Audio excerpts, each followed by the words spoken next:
Welcome to the Slop Farm. Enjoy the video. In this video, I will explain how to file local taxes in Pennsylvania.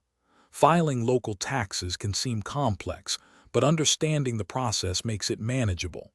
We'll cover who collects these taxes, what forms you might need, and how to ensure you're compliant. Many residents have their local taxes withheld by their employer, simplifying the annual filing. However, it's crucial to verify everything is correct. The first step is identifying your specific local tax collector. This is crucial because Pennsylvania has many different tax collection districts. Your collector is based on your home, municipality, and school district. The Department of Community and Economic Development offers an online tool to help you find this information quickly.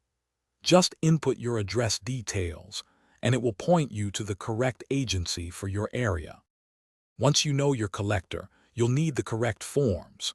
Most residents file a local earned income tax return, often called a Form PSD-1.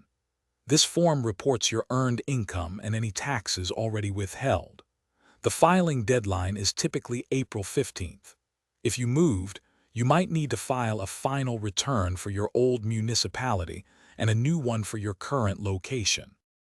To ensure a smooth filing process, always keep meticulous records of your income, withholdings, and any estimated payments made. If your financial situation is complex, or you have income from multiple sources, consider consulting a qualified tax professional. They can provide personalized advice and help you navigate any unique challenges.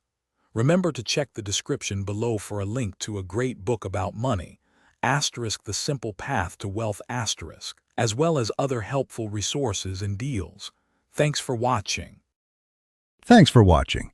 Consider subscribing if we helped you today.